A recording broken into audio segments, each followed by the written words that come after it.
مزید اچھی ویڈیوز کے لیے ہمارے چینل کو سبسکرائب کیجیے۔ اگر آپ کسی بیماری کے خلاف کسی نئی اینٹی بائیوٹک کی تلاش میں ہیں تو آغاز کہاں سے کریں گے؟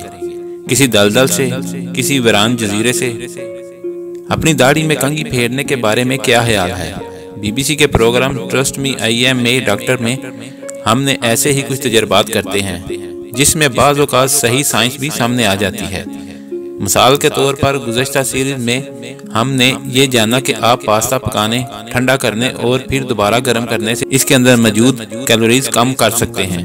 یہ ایک خوشگوار نتیجہ تھا، لیکن ہماری حالیہ دریافت زیادہ اہم ہے، یعنی ایسے بیکٹیریا کی دریافت جو اینٹی بائیوٹک کا کام دیتے ہیں، اور اس سے بھی زیادہ اہم یہ ہے کہ یہ داڑھی میں پائے جاتے ہیں۔ آپ نے دیکھا ہوگا کہ داڑیاں عموماً کالی ہوتی ہیں، تھوڑی پر لکیر کی شکل میں، گلے پر داڑھی یا وین ڈیک سٹائل کی۔ محققین کے خیال میں شیو کرنے سے جلد پر خراش لگتی ہے، جس سے بیکٹیریا کی نشوونما میں مدد ملتی ہے۔ بعض لوگوں کا کہنا ہے کہ داڑھیوں سے رغبت نہ صرف پریشان کن ہو سکتی ہے بلکہ نامناسب جراثیم کی منتقلی کا کام بھی دیتی ہیں۔ تو ایسے کیا شواہد ہیں جس سے ثابت ہوتا ہے کہ داڑھیوں کا صحت کو خطرہ لاحق ہو سکتا ہے؟ ایک امریکی ہسپتال کی جانب سے کی جانے والی سائنسی تحقیق میں اس بات کے برعکس نتائج سامنے آئے ہیں۔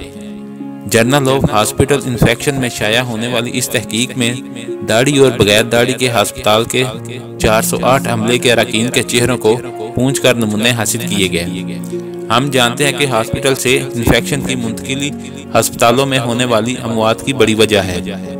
بہت سارے افراد ہسپتال جا کر ان بیماریوں کا شکار ہو جاتے ہیں جن میں سے وہ ہسپتال جانے سے پہلے مبتلا نہیں ہوتے۔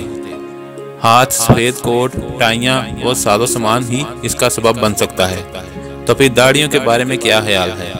داڑھی کے بغیر عملے کے چہروں پر داڑھی والے عملے کے چہروں کے مقابلے میں کچھ زیادہ غیر پسندیدہ عناصر تھے۔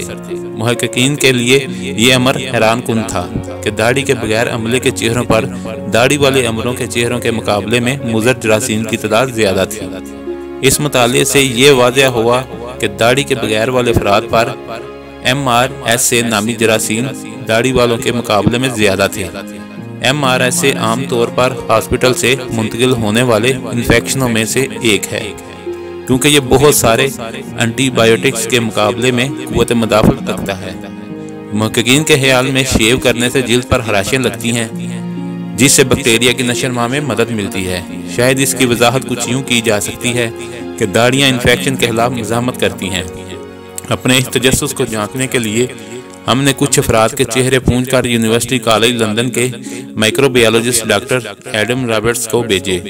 ڈاکٹر ایڈم داڑھیوں میں 100 سے زائد قسم کے بیکٹیریا دریافت کرنے میں کامیاب ہو گئے، جن میں سے وہ قسم بھی شامل تھی جو عام طور پر چھوٹی آنت میں پائی جاتی ہے، لیکن وہ کہتے ہیں کہ اس کا مطلب یہ نہیں وہ انسانی فضلے سے آئے ہیں۔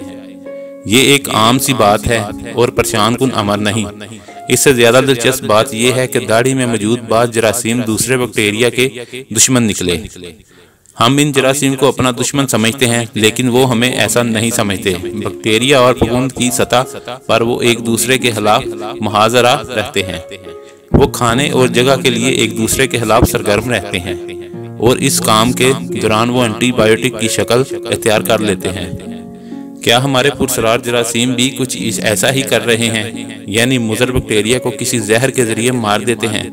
ڈاکٹر ایڈم کے مطابق ایسا ممکن ہے۔ ڈاکٹر ایڈم کے خیال میں وہ کہتے ہیں یہ اینٹی بائیوٹکس کی مزاحمت والے انفیکشن سالانہ 7 لاکھ افراد کی موت کا سبب بنتے ہیں، اور سن 2050 تک یہ تعداد 1 کروڑ تک پہنچ سکتی ہے۔